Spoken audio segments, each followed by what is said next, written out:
పంచమ స్కందంలోని అంశాలు: ప్రియవ్రతుని చరిత్ర, శ్రీమన్నారాయణుడు ఋషభుడిగా అవతరించుట, భరతుడు తదితర పుత్రులకు ఋషభుడి బోధ, భరతుడి వానప్రస్థం, జింక పిల్లగా జన్మించిన భరతుడు, మరుజన్మలో బ్రాహ్మణ కుమారుడిగా పుట్టిన భరతుడు, బ్రహ్మజ్ఞానిగా రఘుగణుని ఆధ్యాత్మిక సంశయాలను నివృత్తి చేయటం. ఇవి పంచమ స్కందంలోని అంశాలు. భారతవర్ష జంతువుల భాగ్యములేమని చెప్పవచ్చు, నీ భారతవర్షమందు హరిపల్కరు బుట్టుచు జీవకోటికిన్, ధీరత తోడ దత్వముపదేశము సేయుచు చెల్మి సేయుచున్నారయ, బాంధవాకృతి కృతార్థుల చేయుచు నుండు ఎంతయున్. భావం: భారతవర్షంలో జన్మించిన వారి భాగ్యాన్ని చెప్పడం సాధ్యం కాదు, వారి భాగ్యమే భాగ్యం. ఈ భారతవర్షంలో శ్రీహరి ఎన్నోసార్లు అవతరించి జీవులకు తత్వం ఉపదేశించాడు. శ్రీహరి ఇక్కడికి దిగి వచ్చి ప్రాణులతో స్నేహం చేసి బంధువుగా ఉండి వారి కష్టసుఖాల్లో పాలు పంచుకొని కృతార్థుల్ని గావించాడు. ప్రియవ్రతుని చరిత్ర: బ్రహ్మదేవుడు సృష్టించిన స్వయంభువ మనువుకు ప్రియపుత్రుడు ప్రియవ్రతుడు. అతడు జన్మతః భక్తి తత్పరుడు. ఊహ తెలిసిన వయసు నుండే వైరాగ్య సంపత్తిని పెంచుకున్న భాగవతోత్తముడు. పైగా నారద మహర్షి వద్ద శిష్యరికం చేసి జ్ఞానార్జన చేసిన జిజ్ఞాసువు. కారణ జన్ముడైన అలాంటి కుమారుడి వద్దకు వెళ్ళి ఓ రోజు తండ్రి స్వయంభువ మనువు, నాయన, నాకు వయస్సు పైబడింది, ఇక వనాలకు వెళ్ళి తపస్సు చేసుకునే సమయం ఆసన్నమైంది, అందుకే నీకు పట్టాభిషేకం చేసి నా బాధ్యతల నుండి తప్పుకోవాలని అనుకుంటున్నాను అన్నాడు. ఆ మాటలు వినగానే ప్రియవ్రతుడు ఒక్కసారిగా ఉలిక్కిపడ్డాడు. తండ్రి, నాకు సంసార బంధాల గురించి తెలుసు. పైగా ఈ రాజ్యం, రాణులు, అధికారం, అంతఃపురాలు నన్ను ఎంత అజ్ఞానంలోకి అగాధంలోకి తోసేస్తాయో కూడా అర్థం చేసుకోగలను. ఈ దేహంలోకి వచ్చింది బంధాల్ని పెంచుకొని బాధల్ని అనుభవించడానికి కాదు, ఆ అంతర్యామిని అన్వేషించడానికి. అందుకే నేను ఇలాగే బ్రహ్మచారిగానే ఉంటా, ఆ భగవంతుడిని చేరుకునే ప్రయత్నం చేస్తాను అన్నాడు. సుపుత్రుడు ఆ స్పందనకు స్వయంభువుడు విభ్రాంతికి లోనయ్యాడు. ఆ ప్రియవ్రతుడి మాటల్ని సత్యలోకంలోని చతుర్ముఖ బ్రహ్మ కూడా ఆలకించాడు. యువరాజు నిర్ణయం వల్ల తన సంకల్పమైన వంశ పారంపర్యానికి ఎక్కడ ఆటంకం సంభవిస్తుందోనని భీతి చెందాడు. అందుకే ఇంద్రాది దేవతలందరూ స్తుతిస్తూ ఉండగా హుటాహుటిన హంసవాహనం ఎక్కి తారాపదంలో భూమి మీదకు దిగి వచ్చాడు. నారద మహర్షి స్వయంభువుడితో సహా ప్రియవ్రతుడు కూడా ఆయనకు సాదరంగా స్వాగతం పలికి ప్రణామాలు అర్పించారు. అప్పుడు ఆ బ్రహ్మదేవుడు ఆ యువరాజును అనునయిస్తూ, కోర్కి వేడ్క నీవు నారదుండును, నేను నందరమును నీశ్వరాజ్ఞ భూని ఇడుగా కెప్పుడు సేయనున్న వారముగాన అతని ఆజ్ఞ తప్పనలవి కాదు. నీవు కానీ, నారదుడు కానీ, నేను కానీ అందరం ఆ పరమేశ్వరుని ఆజ్ఞానుసారం నడిచేవాళ్ళమే. అందువల్ల ఆయన ఆజ్ఞ కాదని స్వతంత్రంగా ప్రవర్తించడం మనకు సాధ్యం కాని పని అన్నాడు. నిజానికి సంసారమైన సన్యాసమైన మనకు ఆ సర్వేశ్వరుడు నిర్ణయించాల్సిందే కానీ దేన్ని స్వీకరించడంలో కూడా మనకు స్వతంత్రం ఏమీ లేదని స్పష్టం చేశారు. అయితే ఏ ధర్మంలో ఉన్నా అది భగవంతుడి సంకల్పం అన్న భావనతో ఆ ధర్మానికి న్యాయం చేస్తే ఆ మార్గం ద్వారానే మనకు ఆ దేవదేవుడు ధన్యతను ప్రసాదిస్తాడని పరోక్షంగా ప్రస్ఫుటం చేయబడింది. శ్రీహరి అనే శిరోధార్యం. ప్రియవ్రతుడిని గృహస్థ ధర్మానికి సన్నద్ధపరుస్తూ చతుర్ముఖుడు మరిన్ని హితవచనాలు పలికాడు. శ్రీహరి ఆజ్ఞను అనుసరించే మనిషి తపస్సు చేయడం, విద్యలు నేర్చుకోవడం, యోగాన్ని అభ్యసించడం, శౌర్యాన్ని ప్రదర్శించడం, జ్ఞానాన్ని సముపార్జించడం, ఆర్థిక వసతులను సమకూర్చుకోవడం, ధర్మాన్ని పాటించడం వంటి కర్మలు చేస్తాడు. ఈ పనులన్నింటికీ కర్త దేవుడే కానీ జీవుడు కాదు. అలాంటప్పుడు వీటి నుంచి ఎవరైనా తప్పుకోవడం కానీ మరొకరిని తప్పించడం కానీ శక్యం కాని పని. గృహస్థాశ్రమంలో ఉన్న ఇంద్రియాలను జయించి ఆత్మ జ్ఞానం పొందిన పురుషునికి ముక్తి లభిస్తుంది అని అభయం ఇచ్చాడు. ఇలా మన సనాతన ధర్మం ఎవరినీ నిరాశపరచదు. ఏ కొద్ది మందికి ఆధ్యాత్మిక ఉన్నతి అన్న అపోహను సమర్థించదు. ఎవరు ఏ స్థాయిలో నుంచైనా అత్యున్నతికి చేరుకోవచ్చన్న భరోసానిస్తుంది.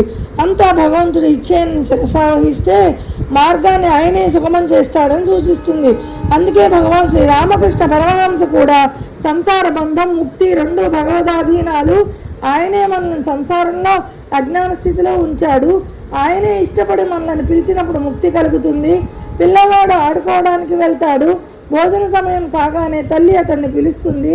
అలాగే భగవంతుడు కూడాను ఆయన మనిషికి ముక్తిని ప్రసాదించేటప్పుడు అతడికి సాధు సంఘం కల్పిస్తాడు. తనను పొందడానికి అతడి మనస్సు వ్యాకులత చెందేటట్లు చేస్తాడు అంటారు.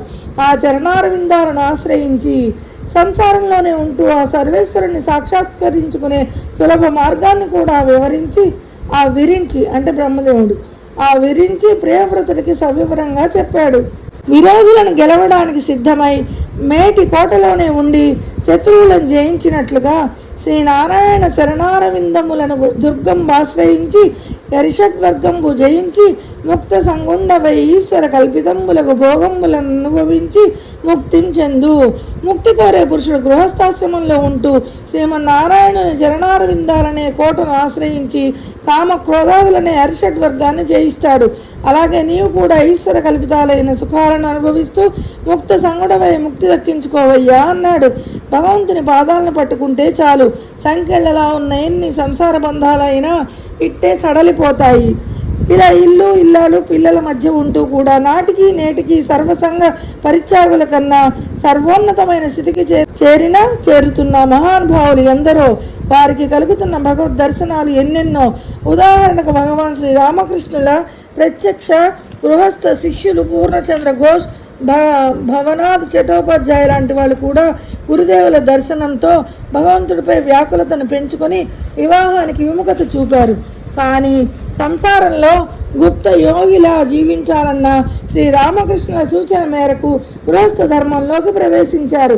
అయినా వారు అవతారమూర్తి సన్యాస శిష్యులకు సమంగా ఆధ్యాత్మిక సాధనలు చేశారు, పారమార్థిక పరిణతిని సాధించారు. పూర్ణ చంద్రఘోష్ పార్థివ శరీరంపై వానచినుకులు పడటం, భవనాథ్ చటోపాధ్యాయ అవసాన దశలో కూడా పారవస్య భావంతోనే ఉండి కాళీ కాళీ రామకృష్ణ రామకృష్ణ అని ఉచ్చరిస్తూ ఉండడమే ఇందుకు నిదర్శనం. వారు తమ నిస్సంగత్వం, ధార్మిక జీవనంతో, భక్తి ప్రపత్తులతో భవిష్యత్తులో గృహస్థ ధర్మానికి ప్రవేశించే ఎందరికో ఆదర్శంగా నిలిచారు. శ్రీరామకృష్ణుల సమక్షంలో ఇలా తమ జన్మల్ని పునీతం చేసుకున్న గృహస్థులను ఉద్దేశించి స్వామి వివేకానంద అమూల్యమైన అభిప్రాయాన్ని వ్యక్తం చేశారు. ఓ సందర్భాన స్వామీజీ అమెరికా పర్యటనలో ఉన్నప్పుడు సోదర సన్యాసి స్వామి రామకృష్ణానందకు ఉత్తరం రాస్తూ, సన్యాసి గృహస్థు మధ్య ఉన్న తారతమ్యం కల్పితమైనది. ఏ వ్యక్తిలో ఏమున్నదో నిర్ణయించడం చాలా కష్టం. అందుకే గృహస్థ జీవనం గడుపుతున్నంత మాత్రాన వారిని చిన్న చూపు చూడకూడదు అంటారు. బ్రహ్మదేవుడి బోధానంతరం ఆ సరస్వతీ వల్లభుడి బోధకు ప్రియవ్రతుడు సానుకూలంగా స్పందించాడు. అంటే బ్రహ్మదేవుడు చెప్పిన దానికి ప్రియవ్రతుడు స్పందించాట. పెద్దల మాటలను శిరసావహించాడు. అనంతరం చతుర్ముఖ బ్రహ్మ ఆశీస్సులతో నారదుని అనుమతితో స్వయంభువుడు కుమారుడికి రాజ్యభారాన్ని అప్పగించాడు. ఆనక సంసార జంజాటాల నుండి బయటపడి అరణ్యాలకు పయనమయ్యాడు. కాలక్రమంలో ప్రియవ్రతుడు భూపతిపై భగవంతుని ఆదేశంతో కర్మలు ఆచరిస్తున్న శ్రీహరి పాదపద్మాలను స్మరిస్తూ రాగద్వేషాలను వదిలిపెట్టి అనుదినం అనిర్వచనీయమైన ఆనందాన్ని అనుభవిస్తూ జనరంజకంగా పాలించాడు. ఈ ప్రియవ్రతుడి ఉదంతాన్ని సుఖమహర్షి పరీక్షిత్తు మహారాజుకు వివరిస్తూ, హరిచరణాంబుజ మకరంద రసావేశిత మన ప్రధానుండగు సత్పురుషుడొకవేళ విగ్రము బరసిన తన పూర్వ మార్గమును విడువడిలన్. ఓ రాజా, విష్ణుమూర్తి పాద పద్మాలలోని మకరంద రసపానంలో లీనమై పరవశించిన మనసు కలిగిన మనుష్యుడు ఒకవేళ ఆటంకాలు అడ్డు తగిలిన పూర్వ మార్గాన్ని సుతరాము వదిలిపెట్టడని సోదాహరణంగా వివరిస్తాడు. ఋషభుని చరిత్ర. ప్రియవ్రతుడు ధర్మబద్ధంగా గృహస్థ జీవితాన్ని గడిపి అంతిమ ఘడియల్లో వానప్రస్థ ఆశ్రమ వాసంలో ఆధ్యాత్మిక చింతనతో అత్యున్నత స్థితికి చేరుకున్నాడు. ప్రియవ్రతుడి పుత్రుడు ఆగ్నేధ్రుడు కూడా తండ్రి గుణాలనే పుడికిపుచ్చుకొని ప్రజారంజకంగా పాలించి తన వారసత్వాన్ని తన కుమారుడు నాభికి అప్పచెప్పి ఊర్ధ్వలోకాలకు తరలిపోయాడు. నరోత్తములైన నాభి దంపతులకు ఎన్నో ఏళ్ళు సంతానం కలగలేదు. అప్పుడు సంతానార్థం మహారాజు నాభి తన సతీమణి మేరుదేవి సమేతంగా శ్రద్ధాభక్తులతో యజ్ఞపురుషుడైన వాసుదేవుణ్ణి పూజించారు. యజ్ఞ యాగాది క్రతువులు నిర్వహించాడు. శాస్త్రోక్తంగా భక్తి శుద్ధ భక్తితో చేసిన ఆ పూజలకు పరమదయాళువైన పరమాత్మ పరవశించిపోయాడు. పాలకడలి నుండి పయనమై ప్రకాశమానమైన తన సహజ సకల శోభలతో ఆ దంపతుల ముందు ప్రత్యక్షమయ్యాడు. స్వామి సాక్షాత్కారంతో నాభి దంపతులతో సహా ఋత్విక్కులు ఋషులు ఆనందంతో ఆశ్చర్యచకితులయ్యారు. పలు విధాలుగా ఆ పరంధాముణ్ణి ప్రస్తుతించారు. ఆ ప్రియ పాలకుడైన నాభి మహారాజుకు నీలాంటి మూర్తిమంతమైన పుత్రుణ్ణి ప్రసాదించు తండ్రి అని వేడుకున్నారు. నాభి దంపతులు ప్రియంగా ప్రాధేయపడ్డారు. అప్పుడు శ్రీ మహావిష్ణువు నన్ను వేదమంత్రాలతో ప్రార్థించారు. సకల శుభలక్షణాలు కలిగి నాకు సాటి రాదగిన కొడుకు కావాలని కుతూహలంతో కోరుతున్నారు. తథాస్తు, నేనే నాభి మేరుదేవిలకు పుత్రుడిగా పుడుతున్నాను అని వరమిచ్చి అంతర్ధానమయ్యాడు. సమస్త శుభలక్షణాలు కలవాడు, శమధమాది గుణ సంపన్నుడు, మేరు ధీరుడు అయిన శ్రీహరి మేరుదేవికి కుమారుడిగా అవతరించాడు. అప్పుడు ధవళ కాంతియుక్తి ధనరు దేహమును మహిత బలపరాక్రమంబు వీర్యమును తలంచి చూచి జనకుండు పేరిడే సుతిని ఋషభుడనుచు సొంపుతోడ జన్మించిన శిశువు వెలుగులు వెదజల్లుతూ ఉండడం నరనాథుడైన నాభి గుర్తించాడు. ఆ పసిగుడ్డు కదలికలను బట్టి అతడు బలవంతుడని, పరాక్రమవంతుడని, శౌర్యం కలవాడని అర్థం చేసుకున్నాడు. అందువల్ల తన కుమారునికి ఋషభుడు అని పేరు పెట్టాడు. అపురూప అవతారం. శ్రీమద్ భాగవత మహాపురాణ పరంగా శ్రీ మహావిష్ణువు 22 దివ్యమైన అవతారాల్లో వృషభ అవతారం ఒకటి. రజోగుణంతో నిండిన జనులకు మోక్ష మార్గం ఉపదేశించడమే ఈ అవతార విశిష్టత. అంతటి దివ్యపురుషుడు మహారాజుగా తమను పరిపాలిస్తూ ఉండగా రాజ్యం సుభిక్షంగా విరాజిల్లుతూ ఉంది. వృషభుని మహిమలు ఇంద్రలోకం దాకా వెళ్ళాయి. అవి విని దేవేంద్రుడు అసూయ చెందాడు. ఆ రాజ్యంలో వాన చినుకు పడకూడదని వరుణ దేవుణ్ణి ఆదేశించాడు. ఇంద్రుని కుటిలత్వాన్ని ఋషభుడు పసిగట్టాడు. తన యోగ బలంతో సర్వసమృద్ధిగా వానలు కురిపించాడు. ఇలా పురాణ పురుషుడు తన రాజ్యాన్నే కర్మభూమిగా భావించి అప్రతిహతంగా తన పాలనను కొనసాగించాడు. తాను సర్వజ్ఞుడైన సాధారణ మానవుడిలాగానే స్వయంగా గురువుల వద్దకు వెళ్ళి వినయ విధేయతలతో వేదాధ్యయనం చేశాడు. పెద్దల ఆజ్ఞను శిరసావహించి శాస్త్రోక్తంగా జయంతి అనే యువతిని వివాహమాడాడు. ఆ దంపతులకు ఉదయించిన కుమారులలో పెద్దవాడు భరతుడు. హితమైన వచనాలు. వృషభుడు ఎన్నో ఏళ్ళు రాజ్యపాలన సాగించాక పెద్ద కుమారుడు భరతుడికి పాలన బాధ్యతను అప్పగించి బ్రహ్మావర్త దేశానికి పయనమయ్యాడు. కొడుకులు అనుయాయులు ఆయనను అనుసరించారు. అప్పుడు మునిజనుల సమక్షంలో సుపుత్రులందరినీ సమావేశపరిచి ఆ వృషభదేవుడు అన్వయంగా తనయులార వినుడు ధరలోన పుట్టిన పురుషులకును సునకములకు లేని కష్టములను తెచ్చుగాన కామంబుల వలన బుద్ధి చేయవలదు మీరు. బిడ్డలారా, ఈ గడ్డ మీద పుట్టిన మనుష్యులు కామానికి లొంగిపోతే కుక్కలకు కూడా రాని కష్టాలు వారికి ఎదురవుతాయి. అందువల్ల కోరికలకు మీరు దూరంగా ఉండాలని హితవు పలికాడు. తపస్సు, దయాదాక్షిణ్యాలు. వృషభుడు తన తనయులను మాధ్యమంగా చేసుకొని మానవ జీవనోద్ధరణ ఉపాయాన్ని కూడా సూచించాడు.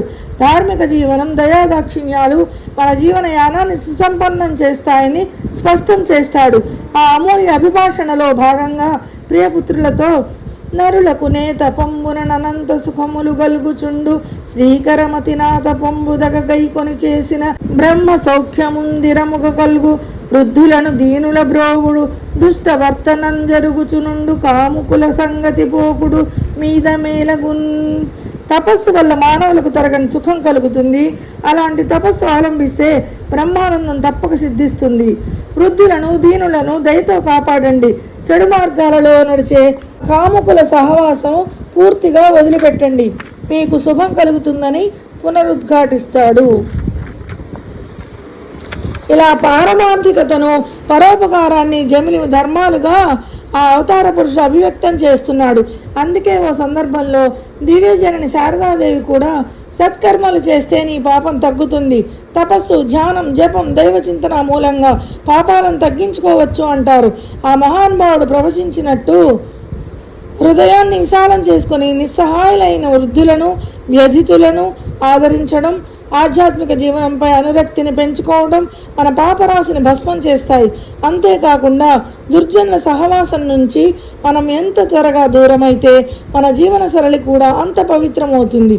లేనట్లయితే అలాంటి వారి పాప ఫలంలో మనం కూడా పాలు పంచుకోవాల్సి వస్తుంది.